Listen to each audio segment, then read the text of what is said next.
Welcome back to the Making a Multi-Million-Dollar Med Spa podcast, where we have real conversations about what it takes to run a successful business. Thank you for joining us as we share our day-to-day successes and, even more importantly, failures and mistakes. Listen in as we host some of our peers, colleagues, and other experts in the field. We hope you enjoyed today's episode. Welcome to Season 4 of the Making a Multi-Million-Dollar Med Spa podcast. This season promises to be a fan favorite with exceptional guests, valuable insights, and a new host. Each guest will be participating in 2 episodes. The first, like the one you're listening to right now, introduces the guest, helps you get to know them, and identifies their area of expertise. Listen to each episode and submit any questions you have to the guest to answer. Your questions will be used to create the Part 2 follow-up episode that will be added to our e-courses. Questions can be submitted through Instagram, via email, or at the link in our show notes. We hope you'll join us and share some of your questions along the way. Now on to the episode. All right. Here we are with Jason Pozner today for the Making of a Multi-Million-Dollar Med Spa. We certainly hope that happens to all of you that are listening. I have known Jason for a long, long time, and I'm not sure exactly how long, but as long as I can remember lasers, I can remember Jason. And I'm happy to say that over the course of my career, with every year, especially over, I'd say, the last 10 years, Jason and I have gotten to be closer and closer friends, spent much more time together.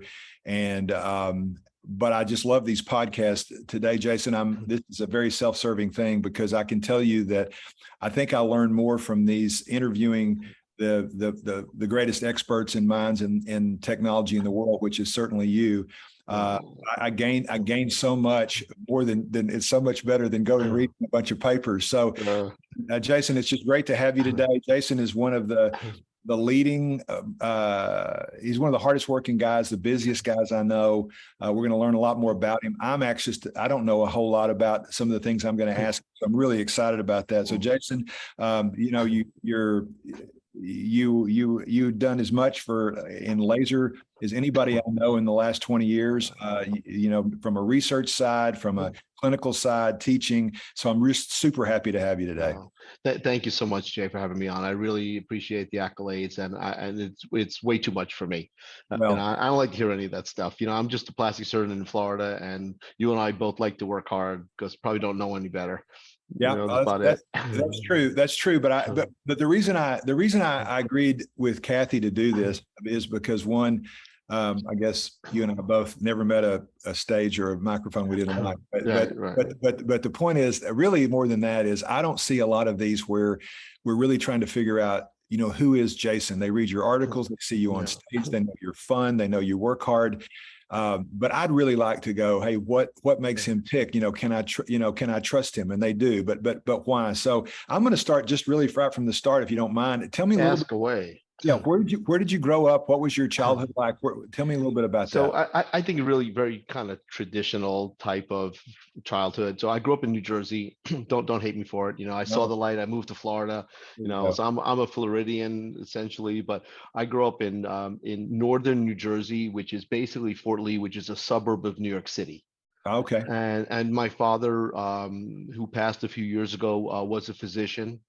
And he was an internist, and he did general practice, and he did about half general practice and then about half weight loss medicine, which his kind of claim is, he said that in the 60s he helped a couple of loudmouth women lose weight, and that was it for his practice. I see. So, okay. So when you grew up in New Jersey, tell me a little bit about where did you go to school? So where I grew up, like the high schools were terrible. Like really bad. Like the public school, I went to public school, grade school, but the high schools were kind of terrible. Now it's now the area where I grew up is pretty much Korean, so I'm sure the schools are phenomenal right now. But when I grew up, the schools were terrible. I'm sure the food is a lot better now too.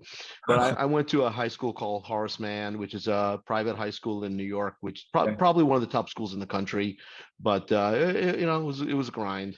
And then I went to Cornell undergrad, which I have no idea why I went to this cold weather school when I could have been in sunny Florida looking at cute girls in bikinis instead, Yeah. you know. Well, it takes a while to figure it all out. Yeah, I'm stupid. I'm slow. So I'm kind of stupid with this stuff. Maybe you got to hit me a few more times in the head for me to get it. Yeah. And then you went to medical Yeah, school. so I was at Mount Sinai in New York, and then I did general surgery for 5 years. I did a microsurgery fellowship for a year. Then I did plastic surgery at Downstate, and then I did a cosmetic fellowship with Oscar Ramirez back in the days of endoscopic plastic surgery. So I figured I didn't get enough cosmetic surgery where I was. It was like our chairman decided that after 1 year he should go to Korea for a year. So we were like, you know, that movie Stripes where we're training on our own for a year. You know, It's one of the questions I was going to ask you. Favorite movies. We're going to get. I saw that. But No, that's got that's to be in one my of them. top three. That's got to be my You top. know, Army Hey, training, serve, and so basically, yeah. I figured we needed some cosmetic surgery. So, and that was a time when endoscopic stuff was just getting interesting. So I ended up with Oscar for a year. I learned quite a lot from him back in the day, basically a lot of cosmetic stuff. So, you know, I credit him for teaching me a lot of that stuff and teaching me how to think properly. Yeah, I won't talk about him now, but I talk about him then. Yeah. And then what about, I hear that. So what about your microsurgery fellowship? Did you do that? At Montefiore with Dr. Strouch. It was mostly lab. You know, I had a year to kill between general and plastics, and that's a longer story. But you know, I ended up in the lab. You know, it teaches you a lot of skill sets, and it taught you how to handle tissue properly. We did replants, and it was interesting because this was the time of beginning of ultrasonic liposuction.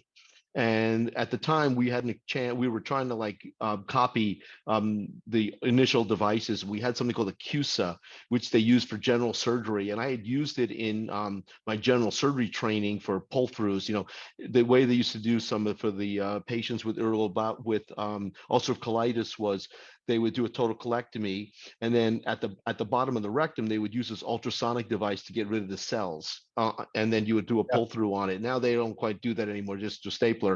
But we were trying to use that device and use it for cosmetic surgery for liposuction. It was pretty good, but it never went anywhere. So that's what I did about half the time during my microsurgery fellowship. Yeah. So you and I are the same generation where we had to do 5 years and get board certified in general surgery before we could do plastic surgery. Yeah.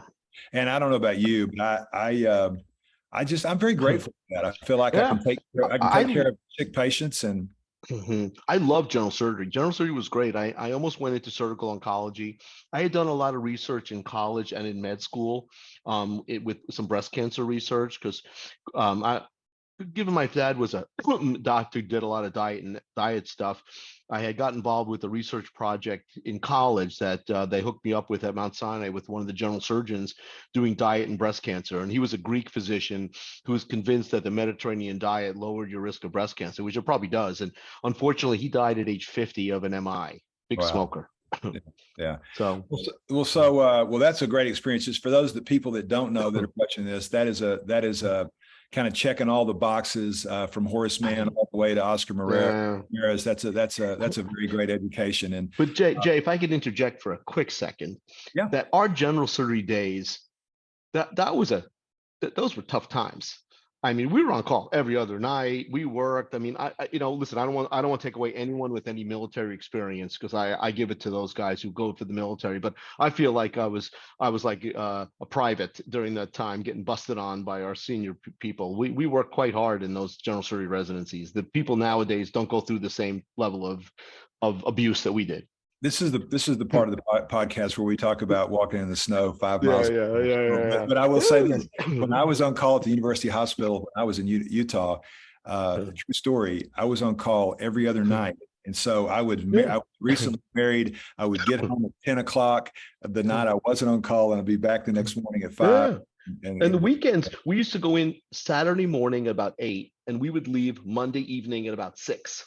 Yeah, I mean, it was brutal. Full weekend on. I can definitely remember that. So anyway, I want to get to some of the other stuff, but no, it's great. So tell me, you had mentioned Oscar Ramirez having a great impact. Was there anybody else that I'd love to know who, if you look back in those, before you became a physician on your road to becoming the plastic surgeon that you are today, who were the one or two people that gave you the greatest impact in your life, both personally and professionally, maybe, I probably give the most credit, other than my father, who was, just a great guy, taking care of patients. He just was, he taught me how to be nice to people. And I think really that was probably the key, that reason that have a certain demeanor with my patients.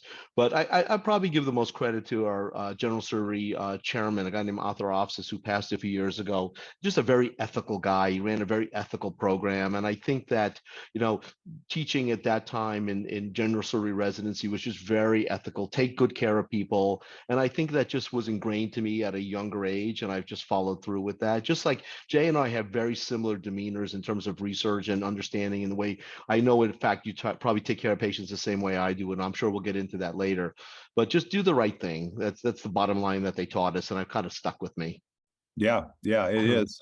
So you'd mentioned you love general surgery. I loved it all, Jason. I thought I was going to be an internist when I was on the internal rotation. I loved general surgery. I really loved general surgery because that seemed, I wasn't a very good athlete, but I was an athlete. I played all kinds of sports, and the surgical lounge seemed the most like a locker room to me.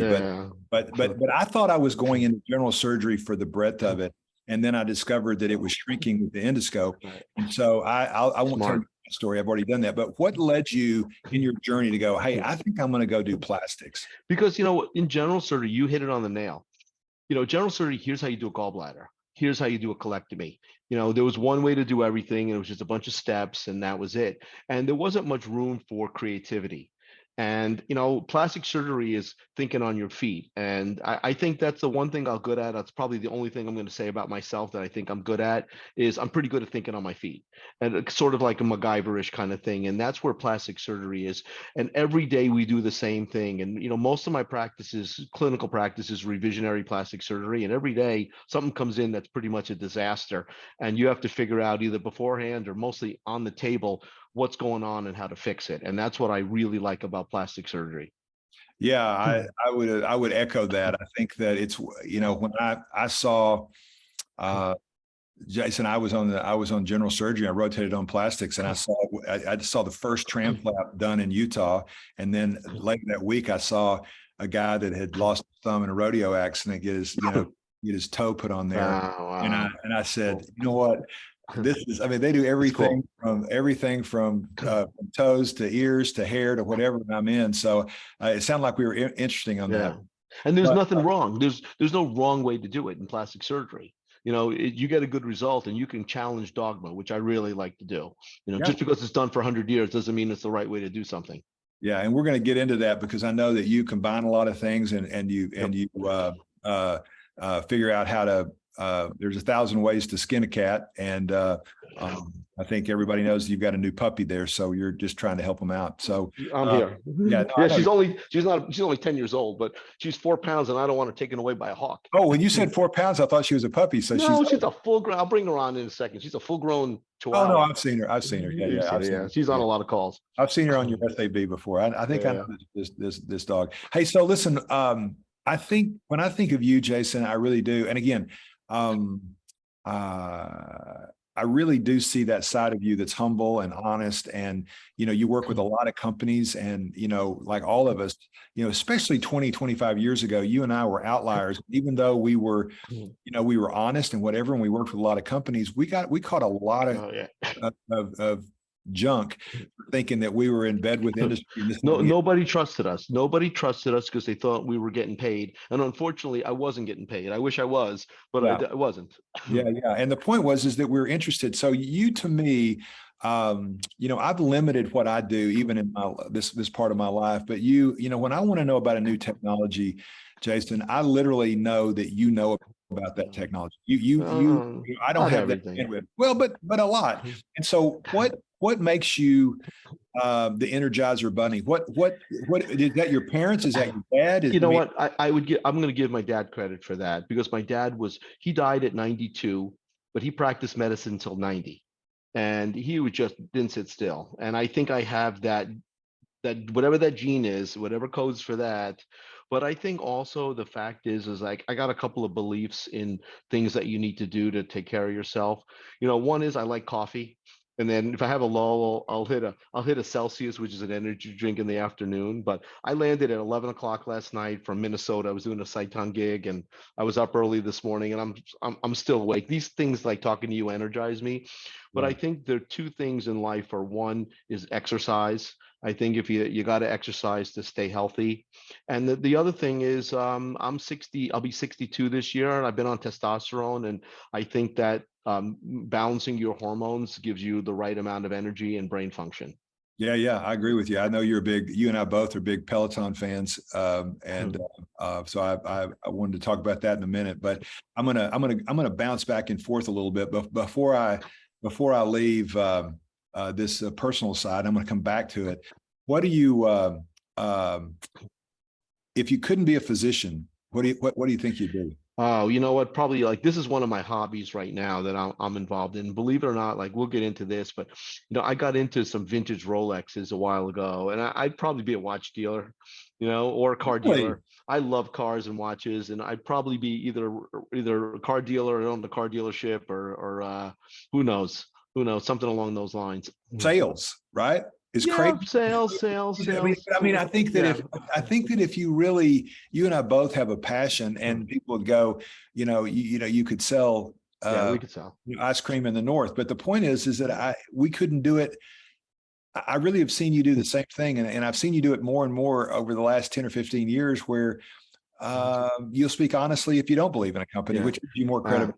I won't try to sell anything to anyone if I don't think one, it's a good fit, and I don't think the technology is good. Right.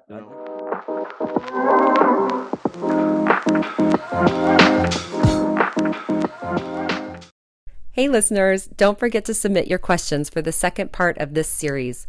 All of your questions will be answered by the guests on the second part of their episode. Okay, get back to listening.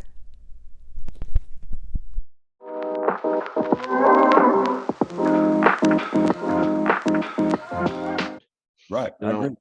And then people tell me, a lot of companies will pay you for leads and stuff like that. I mean, I can't remember the last time anyone paid me for anything. People call me, I just give my honest advice on something. And the greatest reward is like it happened to me this weekend. I trained some guy in laser servicing, and he said, I'm so happy with your settings and things like that. I'm making a lot of money and the patients are happy. I'm like, that's a great reward when people come to you and say, I took your preceptorship years ago, and it's been successful since then.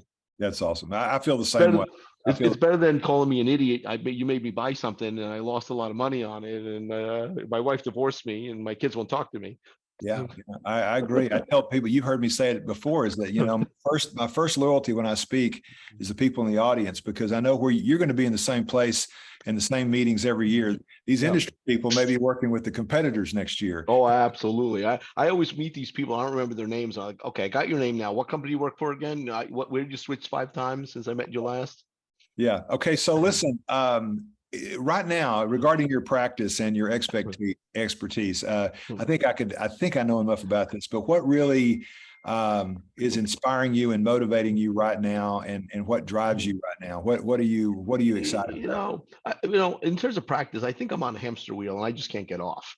I think that's sort of like my fact in life. So I go to work every day, I do the same stuff, and it's still interesting. I like a break here and there, but I like intellectual challenges, and last week I had a girl who was kind of messed up boobs, and it was probably the most interesting case I've had in a while. And it was just something super interesting. And I was thinking about that, and that kind of got me going a little bit, rather than the routine, something a little bit more routine like a lipo or something like that. So I like challenging cases now, and I think that's where my career path has changed over the last number of years. I do a lot of secondary stuff. So how much plastic surgery do you do? And how much, I think most of the people watching this coming in through the Mint channel and things like that, I think that they're probably looking at, they see you only as a laser surgeon. Yeah, absolutely. I do far more surgery than I do laser stuff. I always say lasers are my intellectual and research interest, and I make my living doing plastic surgery. So I operate 3 full days a week. I do 2 to 3 general anesthesia cases on those days, and a bunch of locals. I probably do around 15 cases a week of which 6 to 8 are usually general anesthesia cases. Some big, some smaller, depends on the cases, but pretty much the same stuff that you've done in your whole life. Yeah. But I would say 50% of what I do is, or more, is secondary breast. Really Okay. messed up, really messed capsules, old, Yeah. And then one or two. Sorry.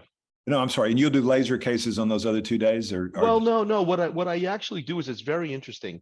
So, and I do maybe a face or two a week. Probably almost every face gets a laser at the same time.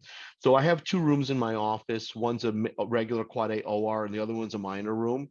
So what they usually have me do is I'll do a surgery case. When I'm done with the surgery case, they have the patient waiting for me in the minor room, and I'll do a Moxie, a Halo, a BBL, a Hero, something like that. Then I'll go do another general anesthesia case, and I go back in the I go back and forth between the 2 rooms. So I'm very efficient time-wise that way, and I knock off some laser cases in between these other cases. All right. So you are really, I want people, the part of the things I wanted people to know is, who is Jason and where is his real expertise? I think they can see that they can trust you and everything, but I would want to point out one thing that I don't hear very often. I don't know, Jason, very many plastic surgeons that will actually do a big case and then come in and do a Moxie. All the time. And you do it all the time. And I'd say that well, I know it's easy, but not many plastic surgeons do that. And so, it's funny because I don't think that. I don't think anything of it. It's just like, okay, listen, I just do what the girls tell me to do. That's what you do later in life. You have no life. They tell you go in room 5 and do a Moxie. Okay. No, I know. I have I call them my harem. I have many wives. I only sleep with one of them, but for 45 years. But anyway, that's what I agree with. But I don't do. The point is, if someone tells me, even in my preceptorship, look, I do laser resurfacing and contouring, aggressive stuff all day long. But I don't really have the time, nor do I do the Moxie and the other stuff. You don't either, but you find the time to do it. So I just want people to listen, that if you tell them what the settings are, things like that, I do them because you do them. And I do them. I really do them. And then, the thing is, you have to understand from a business perspective, and we're on a multi-million-dollar, med spa call right now. A Moxie, we charge $700 for that or something like that at a tip cost of $50. It takes 8 minutes. Okay. And I'm not saying I got to go photograph, prepare the patient. I walk into the room and I look at the patient, I hit the settings, and I'm out of there in 10 minutes. So I think it's a good ROI that my time is spent in that other room doing a little case rather than sitting in the kitchen drinking another cup of coffee. Yeah. Well, let me ask you this. Tell me, you also delegate that too, right? Tell me about Absolutely. How many people do you have working for you in the practice? So I have a very unique situation because it's probably a little different than other plastic surgeons. So we have a dedicated med spa, which is a separate business from our plastic surgery business, and that's next door. You've been to my practice. It's literally it's like 10 feet away. The way the building was constructed, it's 2 suites next to each other. So that's our med spa in the other suite, and we do share equipment. And that's a separate business. I have partners in my med spa, just like, similar to your group that you're involved with now. And surgical business is mine. But, if it was one business, it would probably be a little different story. But these lasers are my lasers, and they get loaned to the med spa for free. So I'm like, if there's a Moxie, I don't have to do it in the med spa and get a percentage when I can do it on the surgical side and get 100% of it, since it's my laser. Yeah. So you're not opposed to delegating, but you do it yourself. We fight over the stuff. We schedule it. I mean, we only have one Halo, so that device kind of gets scheduled, but and we only have like one Genius, so we'll schedule that. But we got a couple of Moxies that can go back and forth and other things. So, but we do delegate. We have I can't remember how many physicians now. On my surgical side, we have 4 physicians. Currently now, me and Jonathan Cook, who's sort of my mini me, just like I'm your mini me, he's sort of my mini me. But we're closer in age than me and Jonathan. And he does, he's a couple of years out of practice, board certified. I'm trying to push him as the lipo expert.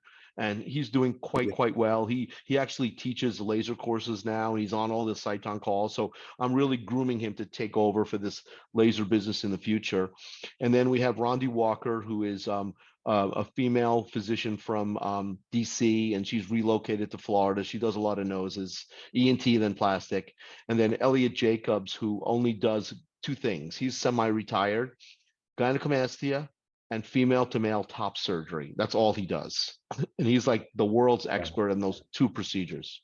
And then in our med spa, we have two dermatologists and a bunch of extenders.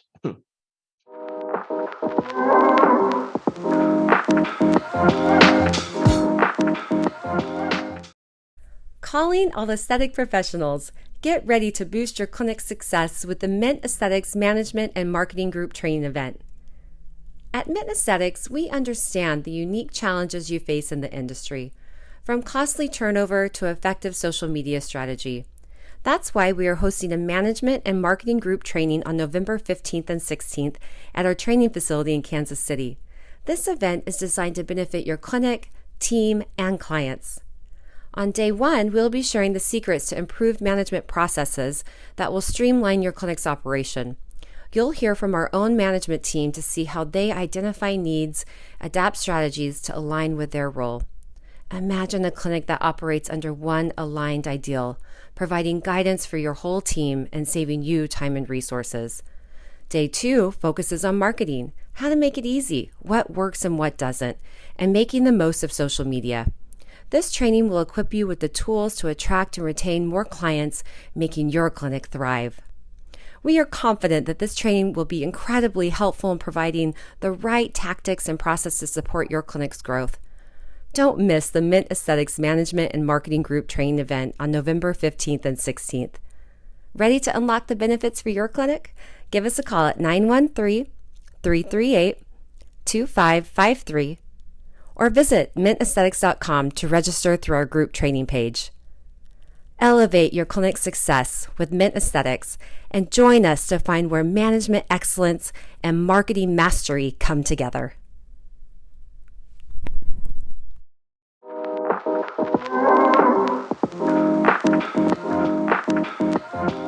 Yeah. Okay. All right. Well, I'm going to ask you something that I can't ask everybody because a lot of the physicians, we can talk about theory, and I can talk about why Halo is better than what I think some of the other technologies are hero or whatever. But what I'd like to know as a physician who has incredible expertise to do a Moxie or a Halo or a Hero, I'd love for you to tell me, because you're an experienced surgeon and you're doing these laser treatments that a lot of estheticians, extenders, and those kind of people do. From your perspective, what would you want them to know? What is a pearl or a tip that you've learned as a physician that does this, I think is unique, to tell other people that they might do? Do you have any pearls like that for these? Jay, there's only one pearl that makes it worthwhile. And this is a really simple thing. And you're probably pitching me this softball because you want me to say it. Is, as a plastic surgeon, we have a lot to offer these patients. You're putting me in front of this patient for 10 minutes where they have no choice but to sit there and listen to me talk.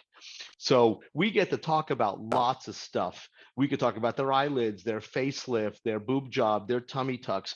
And it's a great sales opportunity to have them in front of me, even if they're all sucking on some Pronox. Yeah, I got you. Okay. All right. Fair enough. So what is something you're working on?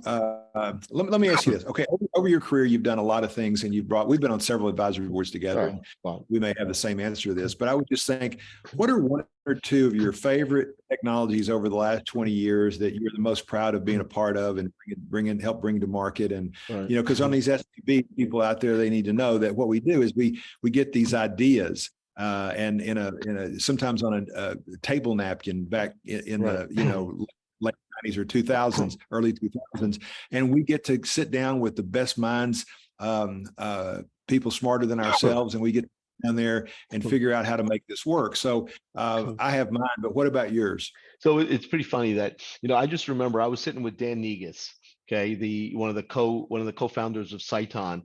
And we were sitting in the hotel. It was probably going to VCS, and we're sitting at the bar of the hotel next to the Bellagio, and we wrote out the roadmap for Saiton's new product development on a napkin, over the course of an hour. And that was kind of like how we develop these things. And it is exactly like you think. It gets better with beers or Yeah, cocktails. You get a lot more creative. But yeah, the one thing is that people don't understand on this call is that Jay and I, and I'll throw us a little ego boost here. Jay and I probably have the largest experience with resurfacing in the world at this point. If you ask me, I would say you and I probably, if not maybe there's someone somewhere doing more than we do, but pretty much doing and teaching and understanding, especially erbium resurfacing. We're probably the two experts in the world doing this procedure. Yet patients don't know this. Some of our peers know this, but probably people don't know this. Wouldn't you say? I mean, I know you're about as yeah. egocentric as I I'd say am, that's not too true. much. I'd say that's true. I talked to somebody the other day, and they were. It was funny. There, like one of my residents has been out 10 years, and I won't even tell you how many years older I am, and I do feel like we have the most experience. We teach. You and I both have probably the leading 2 preceptorships in the country, and they're all sold out all the time. And it's been fun. Thousands and thousands of cases. So probably that's my favorite, thing. I didn't develop that, but that's probably my favorite thing to do. Probably I would tell you that the greatest accomplishment to date, and there's always tomorrow, is probably Hero. Yeah. That this is what we did during COVID, and it was pretty funny because Doug Carroll, one of the product development guys at Saiton, in 2013 or 14, treated his mother-in-law or stepmom, one of the two, his arm with IPL in motion, and was doing this. And then he said, "Hey, Jason, look at this. This is pretty cool." And then I kind of bugged him a little bit. And then fast forward about 4 years later, I was the only one playing with it. He had moved on to his next project, whatever that might be. So I was playing with it, and I enjoyed this. This was really fun. And I was like, I would use the Zimmer chiller. I would play with the settings. I was having fun. And then during COVID, I had a lot of time on my hands, and I cannot sit still if you haven't figured that out. So I'd go to the office and I got to collate my slides. And I started to send the pictures to Saiton, and I'm like, holy cow, this thing works. I've never seen results like this for one treatment. And then Rob Brindley, the VP of sales at Saiton, said he pushed them into developing it. And that's kind of the story about how Hero, high energy rapid output, got pushed to market. But it couldn't have happened without Scott Davenport and Dan Negus. Scott's the one who redesigned the handpiece, because the problem is the older cooling system couldn't keep up with the rapid fire. And he redesigned the cooling system to keep up with the rapid fire of Hero. And Yeah. everyone who has ever touched the Saiton in the last couple of years, they don't even stamp anymore. We just use Hero, and it's become just part of it. So I guess to date, that's probably my greatest kind of thing that I was a part of. Well, I think it's a huge advantage. And, one of the things, when I do my preceptorships, I just had one this last weekend, Saturday. Your ears should be ringing. And so when I talk about the ways you can use the contour, I say there's micro peels, 5, 10, 20, 30, 40, 50, 60, whatever, 70. And then, intraepidermal. And I said, so, I didn't know you well back then. And you owned that market. You owned the micro laser market, and you wrote some stuff and you showed some pictures that, quite honestly, I don't know that I've ever told you this. I probably have, but I just really questioned whether you were a truthful man, because it was so impressive. So what I do is I use that as a lead out, and I'd say, Jason Pozner was very honest. So here's what I didn't understand. My naivete was that Oranger really showed that the intraepidermal injury creates cytokines that drive into the dermis and change things. So these little micro treatments were super effective. Now I'm curious. I said, I don't know if Jason's doing them at all anymore, because with Moxie and Hero, I don't have to, right? The funny thing is, Robbie wants us to reintroduce them, because there's a laser called, what's the name of this? There's a something cold peel. You heard about that? Yeah. Cold peel is not cold. There's nothing cold about cold peel at all.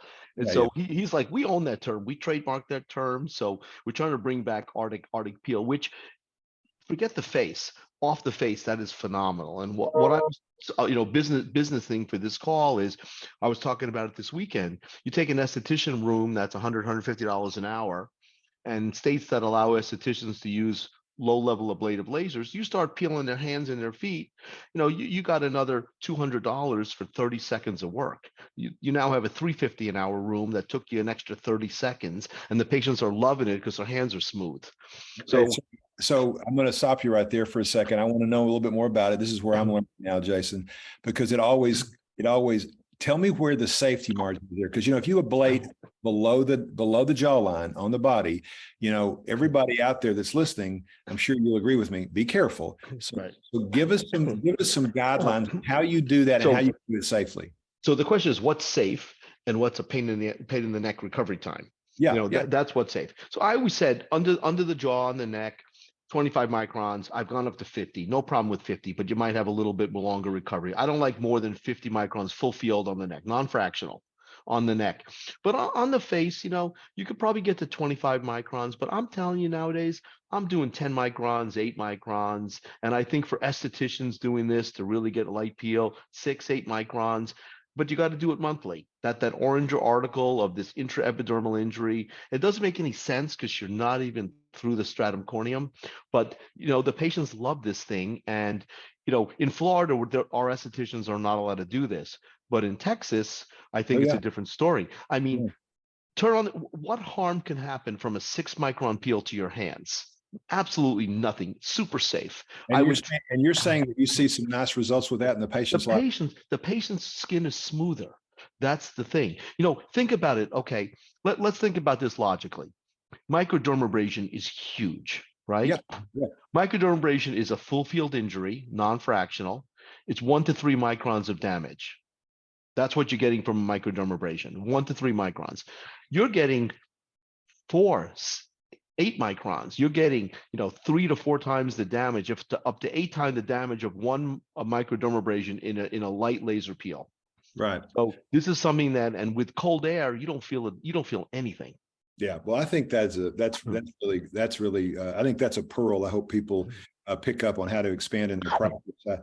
I think that's fantastic. And you have the laser. It's not like I'm not telling you to buy a $300,000 laser. You already have that laser sitting in your room, and no matter how many deep resurfacing cases you do, that laser has some downtime. Right. And this is not a Cyton webinar. You and I both have worked with them for a long time, and we really love their lasers. And I think we're biased only because we use them every day and they make sense. And you and I could pick any laser in the world, and that's what we use right now. And if there's one better, you and I'll be working on that one in the future. So I'm gonna ask you a couple of things. I've got some things on here I wanted to ask you. I really want to get. I really would love to ask you about you had said I'd ask you a little bit about pearls, but in terms of any device, whatever, what do you think are I'm trying to get people who are listening to this to say, hey, I'm going to write this down. I think they just heard one about micro laser peels and its value. But any other pearls that you might have with Hero or Moxie Halo, Contour, ProFrac, what are some things that you think are really important to optimize results? I think the thing is, one of the things that Cyton's pushing, which I'm a firm believer in, is stackable treatments. That, and I don't believe there's one way to do anything. Like I was talking this weekend, take a Halo where you're using both 1470 and erbium, shut off the erbium, just do 1470 and then run a micropeel on top of it. So instead of getting 20 microns at 18 or 20% density, you're going to do 20 microns at 100% density, and you're punching some non-ablative holes in. Stack your treatments. Same thing, we did a split face study on Moxie Halo combo. And I did one of my staff members, 30% Halo on one side, like 330, 20 max. And the other side was 15% density, same thing with Halo, and 15% density with Moxie. And the answer was Moxie had less downtime, less swelling, and better results than the double Halo side. And Chris Robb, who's way smarter than me, I talked about this weekend on a panel. He said, yeah, because you put in much less energy on the Moxie side, and that's why you had a lot less downtime. So these stackable treatments, some of you already have, are giving us better results than we used to get with more aggressive things. Yeah, I had a combo Halo Moxie myself about 2 months ago, and it was Good. just amazing results. Yeah. I had a Moxie this weekend. I did Yeah. Chris did me. We had Moxies, and I did Joe Griskaewicz's too. He was funny. I did his Moxie. That's fantastic. Hey, so let me ask you this. So you're also a good businessman. You know, you've involved, you've gotten yourself involved with a little bit of partners in both your med spa and your plastic surgery practice, I think. And so, are there any pearls for someone starting out right now about what you would recommend in general? You know, I know that you can't. I'm not talking about details of Easy. how to run payroll, but just philosophy. Easy, very, Okay. very easy. One is in terms of technology, from a business side and a user side, run everything down. Take the meeting, look, keep your eyes open. And I think you asked me, how do I find out about things? I keep my eyes open. If someone tells me about something, I run it down. If I see a booth at a meeting, if something I'm not familiar with, I go talk to them. And, back in the day, Barry DiBernardo, myself, and Larry Bass, we wrote a lot of the original All-Therapy protocols. Okay. Back in the day, we sat with them, we wrote the protocols, we did all this stuff, and they sold for $600 something million. And Larry, Barry, and I think we might have got a cup of coffee once.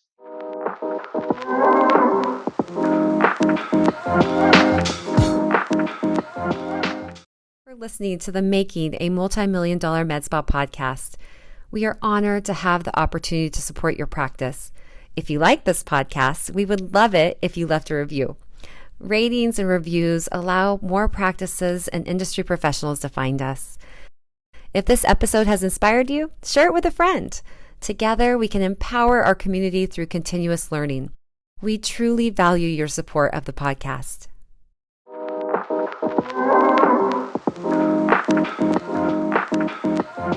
Okay. Yeah. So I've learned my lesson from them. I'm not the smartest person in the world, but I'm not stupid enough I try not to do the same mistake twice.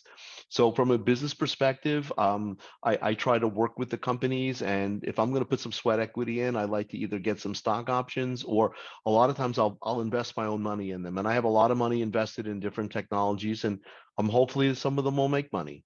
Right. Well, I think that's the couple of different philosophies. Some people just sit back and they're very busy and they've got other priorities, and everybody's priorities, there's no judgment, right? They can do whatever they want to do. But I do believe that you answered one of my questions I asked you earlier, and that is you're so personable and you're so inquisitive that you go and check out every single thing.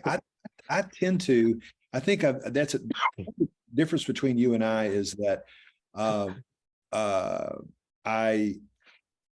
want to know about it, but I want to read about the technology, because there's certain technologies that if it doesn't make sense, I'm trying to figure out what not to waste my time on. Right. Yeah. Well, you're smarter than me. You'll probably waste less time. I waste more time. So no, that's, you just answered the question. Well, I'll tell you one thing. Is like soft waves. Like, for example, we had a radio frequency microneedling. It was doing what we needed to do. How many technologies? Sometimes a company will catch me just in a time where I just can't take on anything more. And then soft waves is coming in this week. I'm going to take a look at it. So guess what about soft waves? Since you brought that up, and we did not plan this, right? Right. So you know what I did this afternoon? No. Soft waves. Good for you. This afternoon, I had some time because, look, I have no hair. I can't hide facelift scars, and I'm trying to get rid of these jowls. I've done 4 Elicores, which I think tightened a bit. But I was with Lou, the CEO of Softwaves. He says, "Why don't you try Softwaves?" I said, "I did that 3 years ago when it first came out." He goes, "Give it another whirl." So I did a little Kybella here, and I did a Softwaves treatment. As you can see, there's no downtime from that. That technology makes sense to me.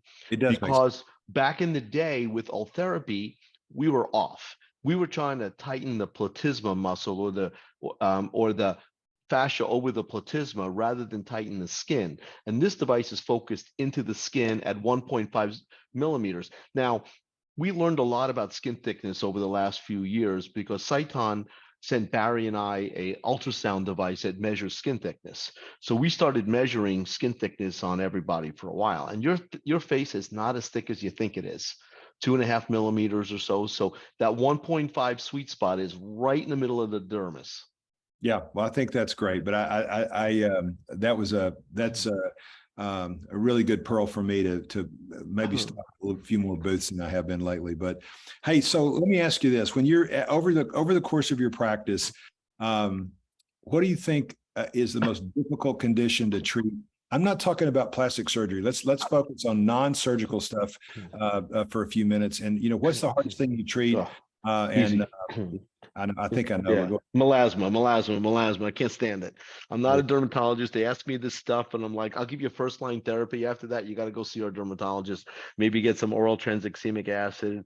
And then I start talking to Chris, and he talks about dermal melasma and this is. I'm like, this is beyond me.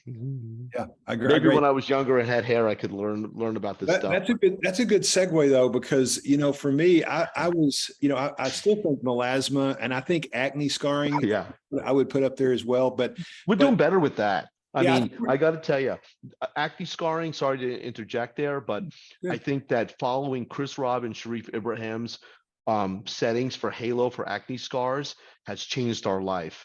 I mean, we went from doing profractional, which was to microneedling radio frequency, which was better, to these aggressive halo settings of Sharif's, like 640, 100 max. They look unbelievable. I've never thought we could accomplish these kind of results that we're getting. So are you combining that on the acne scarring with Moxie as well? Yeah, I mean, I think at some point, but in general, just a straight halo, like aggressive halo. And this is where my associate's been doing most of these, but I've been looking at his pictures, and they are world class. I mean, they're as good as Sharif's. We just followed Sharif's settings, and Sharif and Chris kind of co-developed this. So I'm going to give them both credit. Yeah, they are. They're phenomenal. I've seen Sharif's talks. They're really, really great. Again, very much like what I thought about that you 20 years ago. Like, but proof of the pudding's in the eating. And when we can produce the same results that he can doing this thing in 1 to 2 sessions, it's just like Hero. Who would have thought that one session of Hero on the chest could give you a result that was amazing? No, I agree. And we've all done it. I see these ones that they post on Instagram, and every time I see one, I'm like, "Way to go, girl!" Because I give you credit for entertaining all of the KOL monthly meetings during COVID and getting us all excited about Hero. That was fun.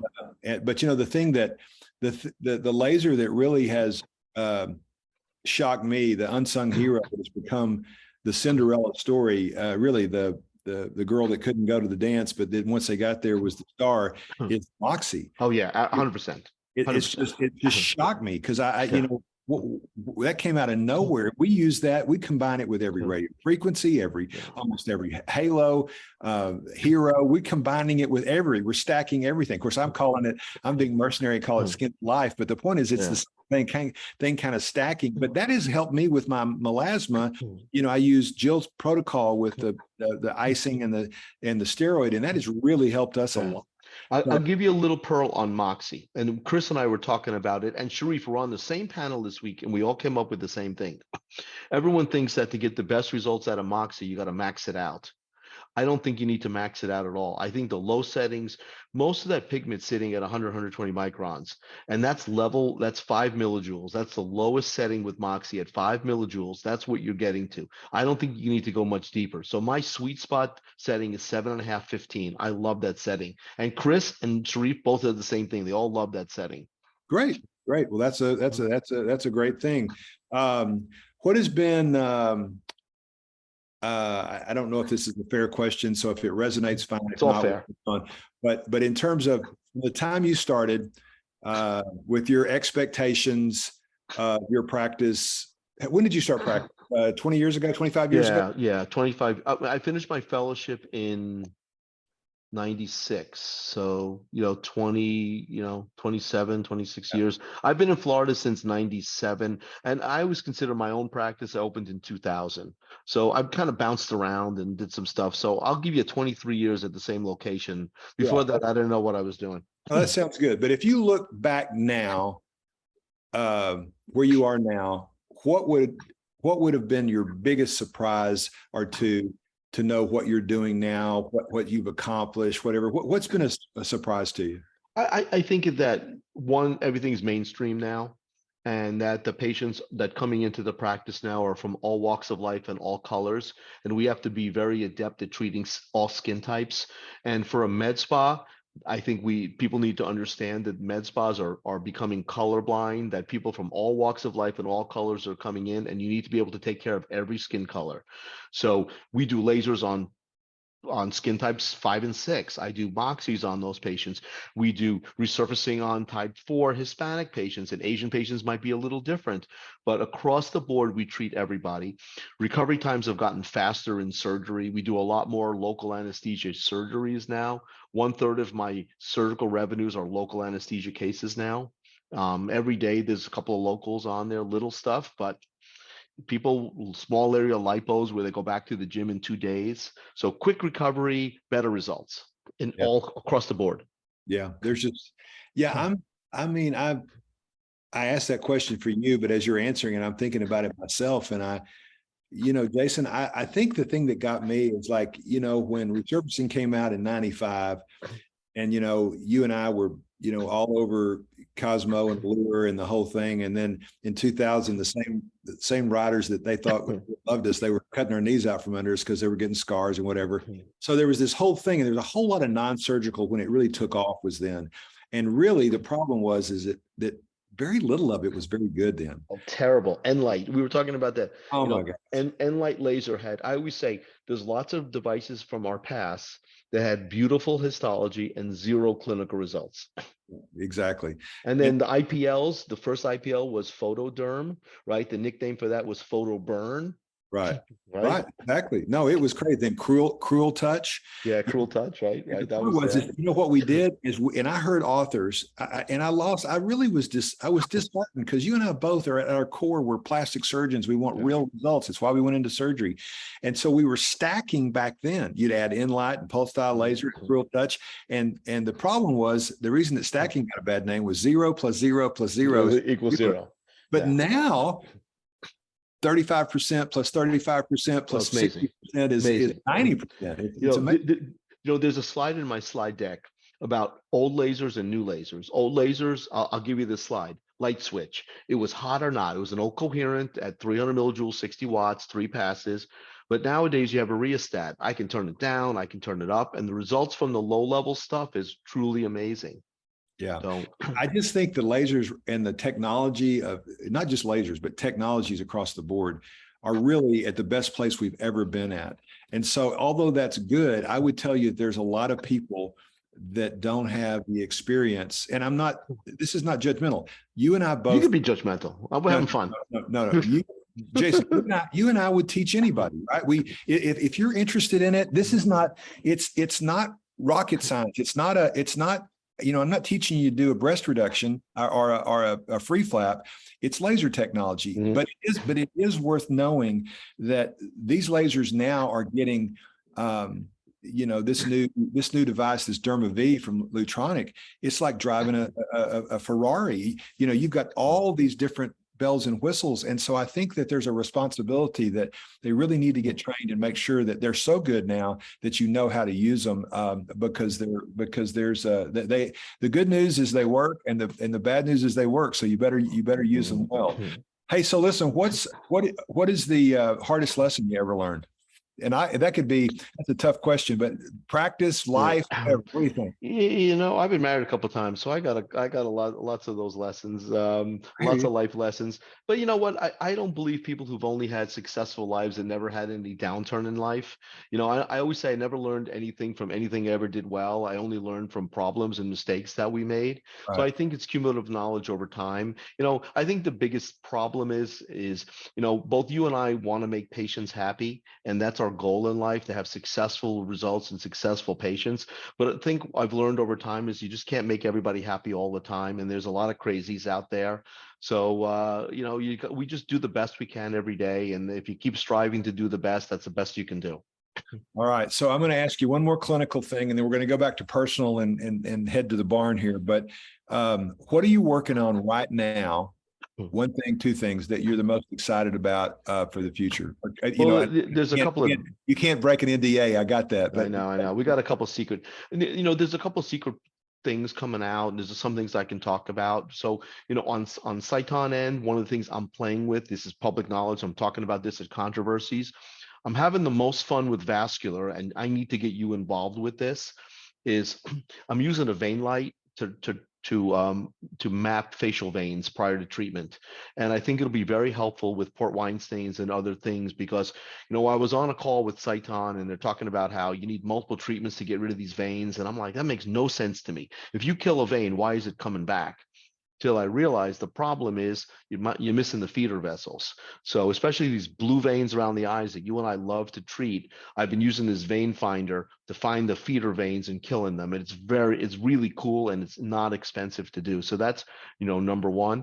And then I think down the pike, I'm really having fun with EllaCore, the microcoring technology. And, Cyton's been working on one that we've already presented at one of the meetings. It's kind of, you were the forefather of this, because you like to do a lot of deep profractional. So we took it a little deeper, and I'm waiting on my next gen version of that to keep playing with. Yeah. I think Avava looks very promising. I actually invested in that company. That looks really cool. So that's technology from Boston. I can't wait to try that. Tell the listeners a little bit about that, just in 30 seconds. So Avava is a kind of a newfangled non-ablative fractional laser. Okay. And the results in the slide decks that I've seen that I can't really talk about look really impressive. Okay. All right. Well, good. We know that you'll be at the forefront of a lot of stuff for years to come.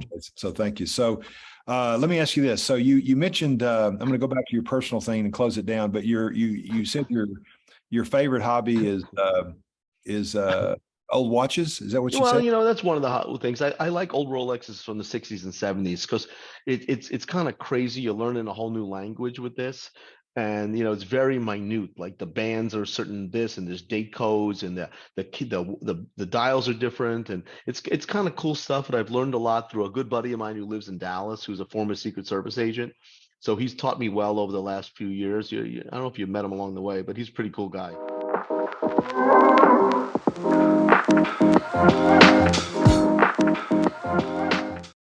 As an aesthetics professional, you know how hard it can be to operate a clinic, onboard team members, improve your treatment techniques, and keep clients happy. The stress of it all can be a lot to handle. Let Mint Aesthetics take some of that off your shoulders. We offer a range of training options designed with your success as a central focus. From e-courses to hands-on training to business consulting, we have the tools you need to prosper in your business. Start with an online e-course before booking a hands-on training. Supplement your learning with virtual immersion courses. However you want to learn, we will be here to support you. Register online or contact us today at mintaesthetics.com. Don't get overwhelmed. Get serious about your success. Get Mint trained.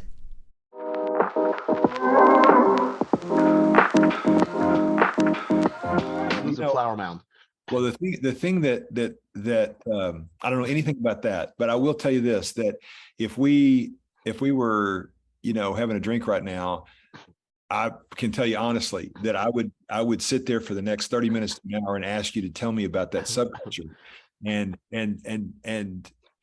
because I just, it's one of my things. I love subcultures. I'm not a car guy. I think you're a car guy, right? I'm a car guy. I'm a Ferrari guy. Yeah. So you're a car guy. I like to pet them. I don't need to show them. I don't want anyone to see me in them. I just want to have them in my storage unit. I go to pet them every once in a while. I'm super happy. That's funny because, but I'm not a car guy, and I'm not a race car guy. But we're both gun guys. But I know you like to hunt. I don't shoot anything that doesn't shoot back at me. So I like. I'm a bow. I'm not I'm not a gun guy. I'm a bow. You're a bow hunter. Yeah. I go to the range. I like fine equipment and stuff like that. Yeah, now everybody's going to be mad at us, but no, listen, you're entitled to your hobbies, and I'm entitled to my hobbies, and there's nothing wrong with that. That's right. So what was I going to tell you? Oh, I was going to tell you about the subculture. Is I just think subcultures are great, because really, Jason, what we're doing in lasers is a subculture. If you listen to us, the detail, it's not just a light that shines. It's the detail that is as deep as you want to go. And I think that's why you and I love it, and we love subculture. I mean, right. Bo, I've gotten to the point now where I've got a shop. I've got everything that a regular bow hunting shop would have: the presses, the thing. That's awesome.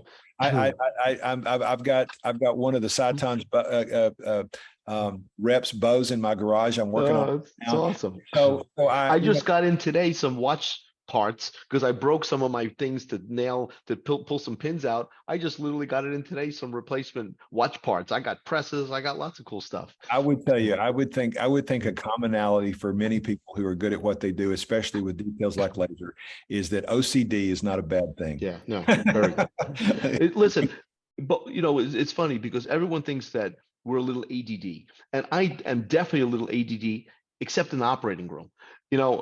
Laser in the operating room, we are laser focused. I'll be distracted out of the OR, but when we're in the OR, it is laser goggles on. No pun intended.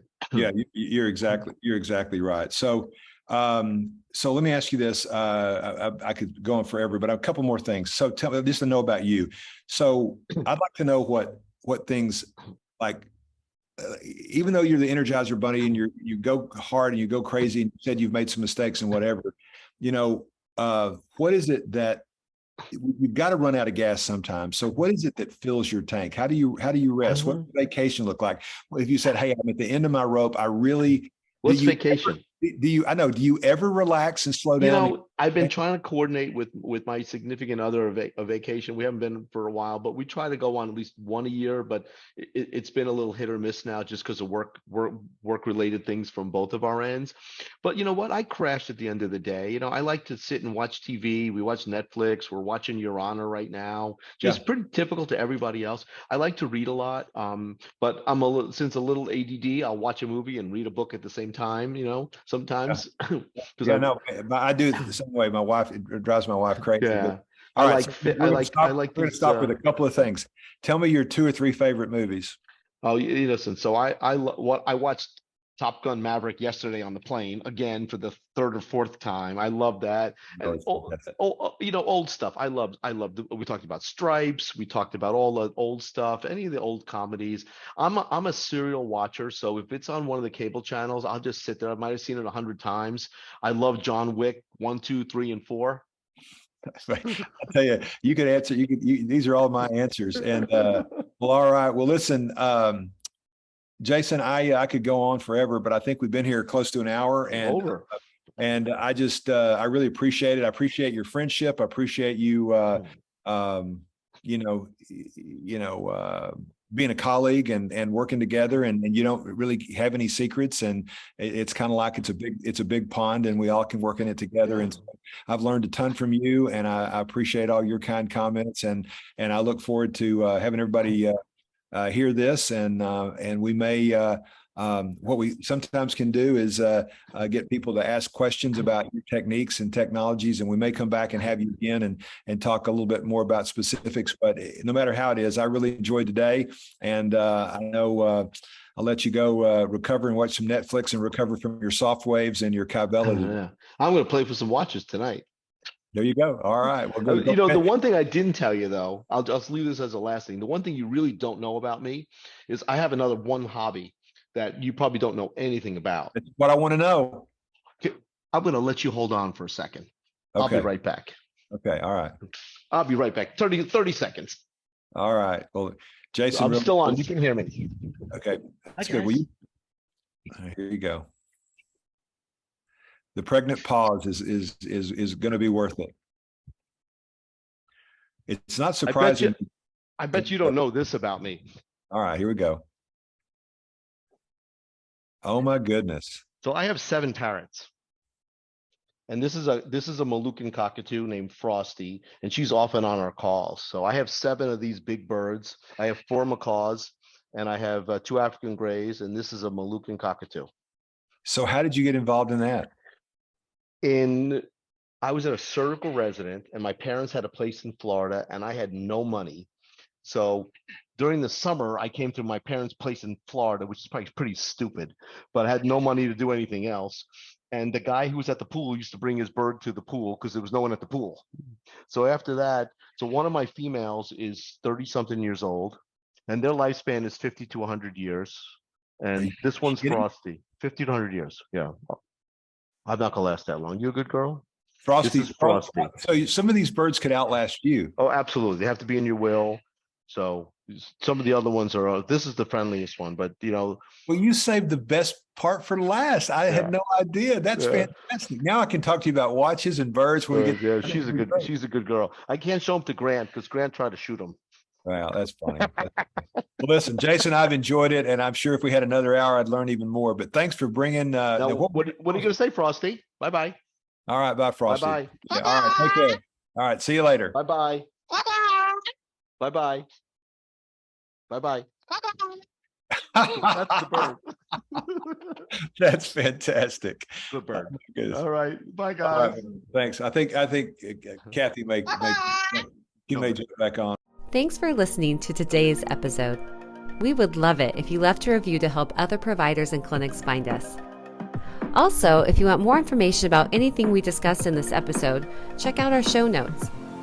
Until next time, this has been the Making a Multi-Million Dollar Med Spa podcast.